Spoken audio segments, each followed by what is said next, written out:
Good evening. I hope everybody enjoyed their week. This is going to be a Sofi video. I'm going to go into the details of some financials, and I want to push back against some other bulls that are starting to get bearish because I do not see things the way that they do. All right. So let's see here. So a lot of these bulls are saying, so here's one of their bearish narratives, okay?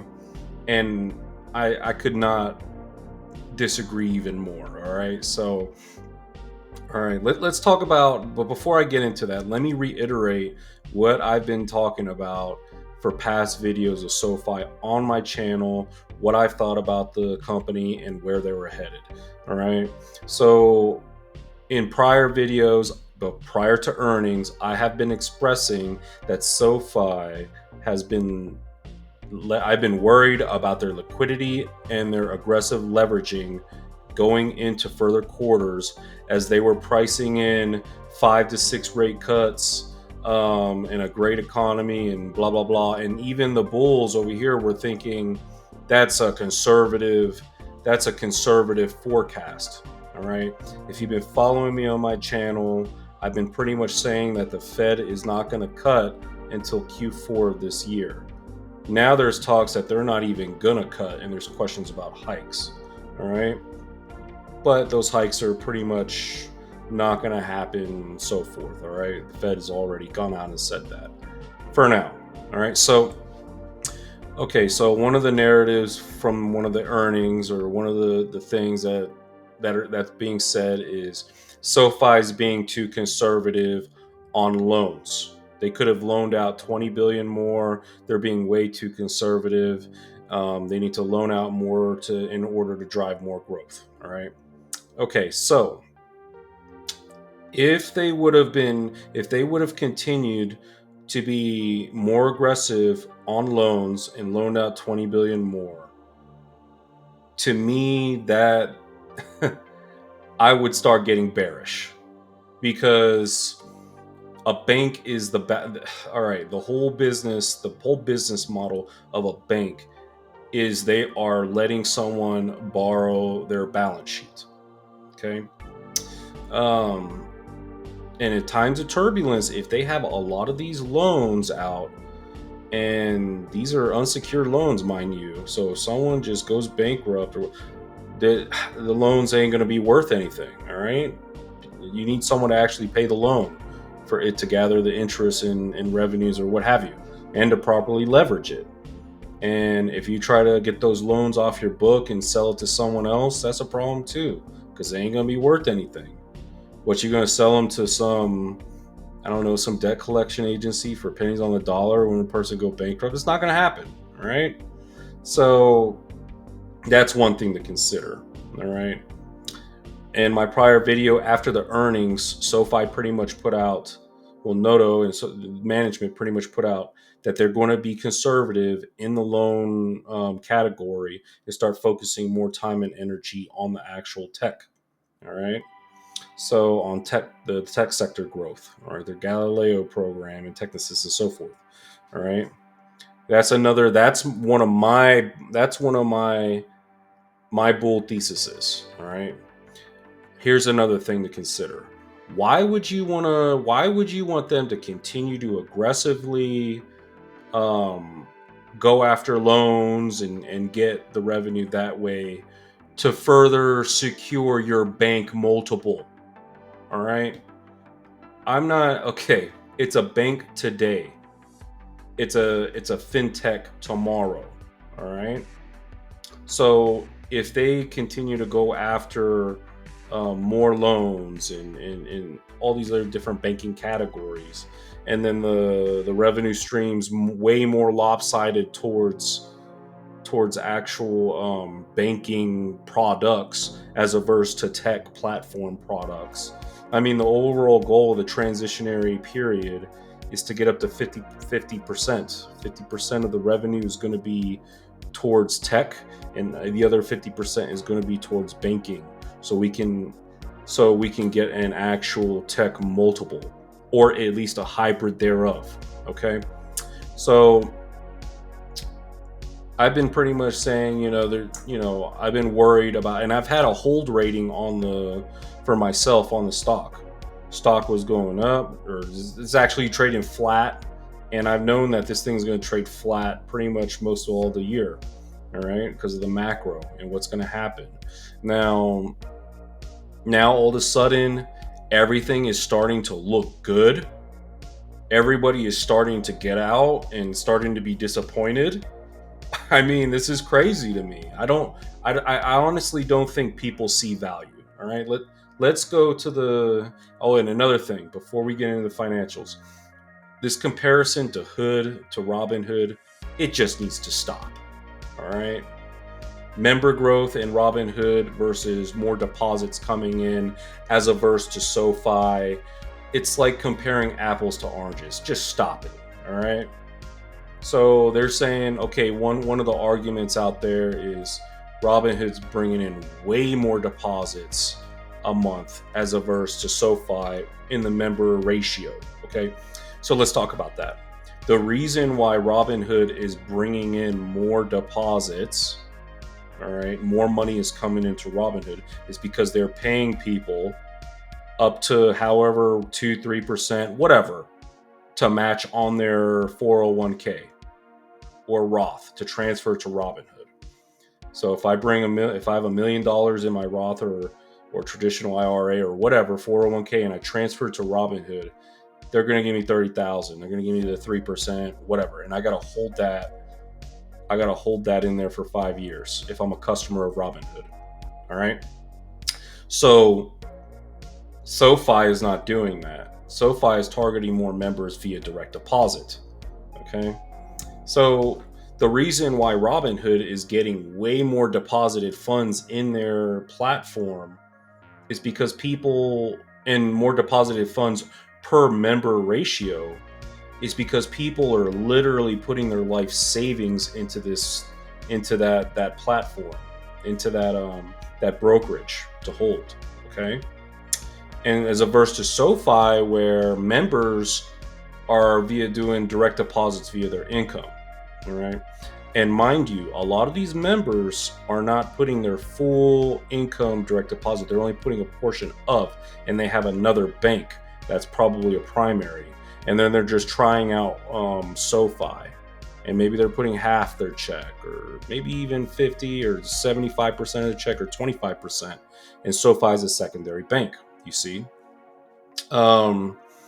So that's something to consider. SoFi hasn't completely earned the trust of the consumer. I'm not convinced. That's going to take time, and that's part of the long-term thesis of why I'm investing for the long term with SoFi. A one-stop shop targeted towards the future generations and refined products of trust to be a great bank. Okay. They're not there yet, but that's okay. They're going to get there. All right. So that's this whole thing about comparing to Robinhood. If you want to invest in a brokerage that takes away the buy and sell button anytime to recapture that 3% they gave to the consumer, whatever, fine. Okay. I'm here to invest in an actual bank that is going to become a way bigger bank. And I tell you what, the whole thing with Robinhood, if they're not careful, I'm just very curious how they're going to make money with their strategy. Okay, I'm just curious. More power to them.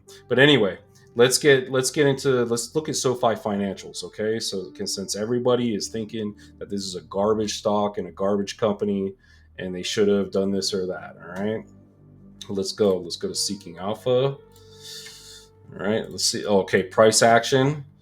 In the 1 month, we're down. Let's go to 6 month. We're trading at the bottom range, and we're going into the sixes now. All right. when we've been trading in the mid sevens. All right. So okay, we're trading down. It must mean the fundamentals are becoming worse. All right. Well, let's look at it. All right. All right. Let's look at it. We'll go to our financials. Let's look at our income statement. And we'll go quarterly. All right. Total interest and dividend income. It's all going in the right direction. It's going up. Net interest income. It's all going up in the right direction, quarter after quarter. All right. Um, Total revenues is increasing. All right. Net income, we went from losing 266 million a couple quarters ago to now we are up. We made 88 million. Yeah, mind you, the next quarter might come in a little light on the net income, but it's going to be positive nonetheless. I got it. We got the one-time payoff to whatever. All right. Got it. It still counts. It's still in the actual counting. All right. Um, EPS is positive. We went from 3 cents to 6 cents. All right. Okay. So now that we got the income statement out of the way, which everything's good to go, drastic improvement. Let's go to the balance sheet. All right. Cash and cash equivalents has increased quarter over quarter. All right. Trading asset securities, they have totally liquidated trading asset securities. They're derivatives, they're options, whatever. All that risky stuff they've liquidated. So they have more liquidity. All right. They have more long-term investments in loans and lease receivables. All right. So they're good. They have a better position when it comes to deleveraging as far as risk. All right. All right. Look at total debt and net debt. All right. Net debt is they have more debt than cash. When you have net cash, you have more cash than debt. When net debt is negative, that means there is a positive cash position on the balance sheet. Okay. So let's go to valuation. If I recall, in prior quarters, in past times of SoFi, in fact, the history of the bank, the bank of today and fintech of tomorrow, they've had a net debt position. This is the first time I'm seeing them having a net cash position. All right. So the product of the bank, remember, is they're going to loan their balance sheet off to someone that doesn't have a balance sheet. All right.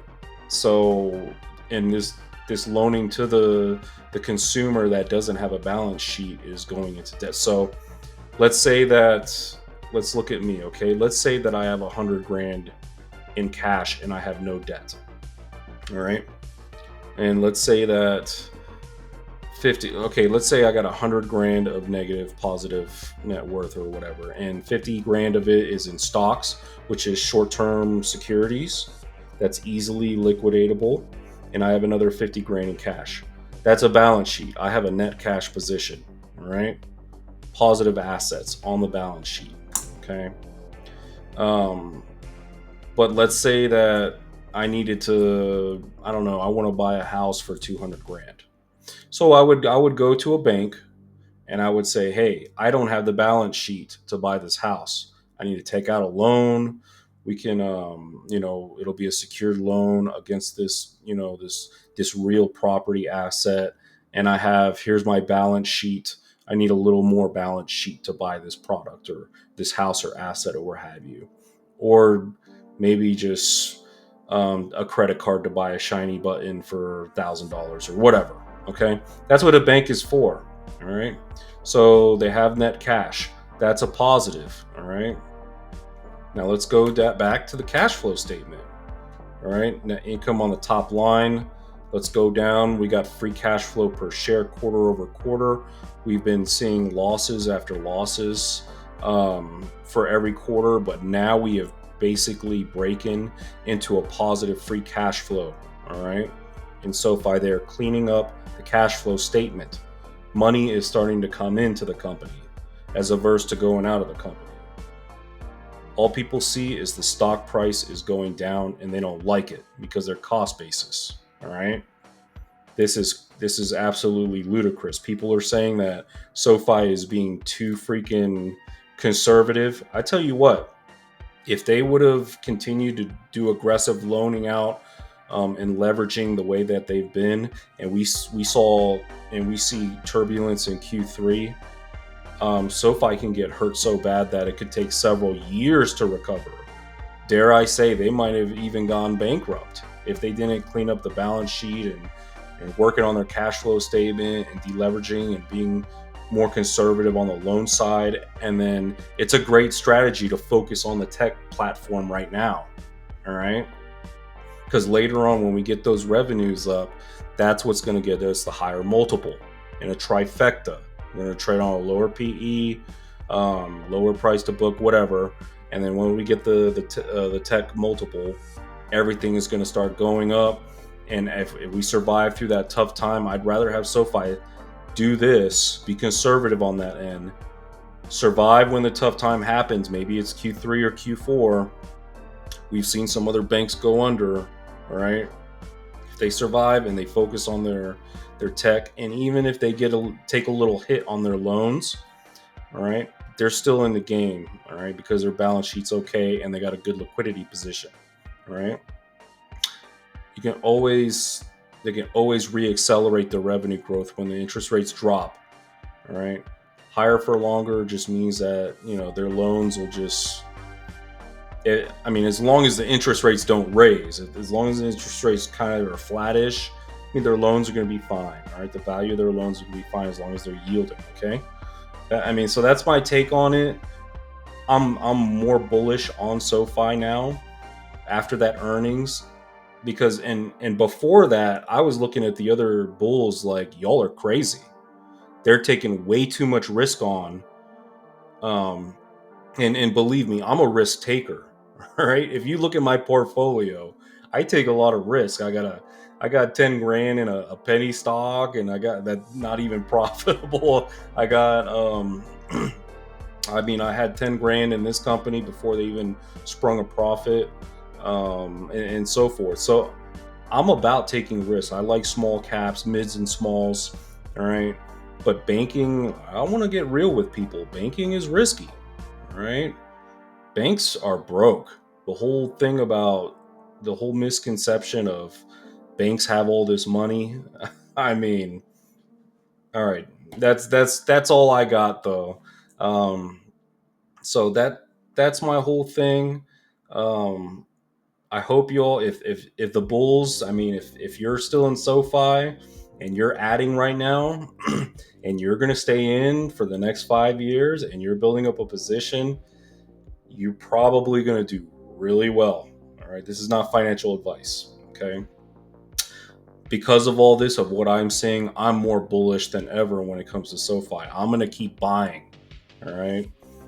I'm gonna maybe I even double the position depending on how long these valuations stay like this. All right, but I'm just gonna start buying the shares straight up. And if people have options in this play, I think you're probably gonna be disappointed when it's all said and done. All right, depending on your options, probably gonna expire worthless. All right, unless you're selling the options. So that's my whole take. Comment down below if you agree with me that the fundamentals are getting better, all right, or you disagree because the stock price is going down or whatever. What's your thesis? What do you think? What are you doing? Are you adding more SoFi? Have you completely gotten out? What do you think? You think I'm full of crap? Let me know. And thumbs up, all right? If you got value, subscribe, all right? With that being said, enjoy your weekend.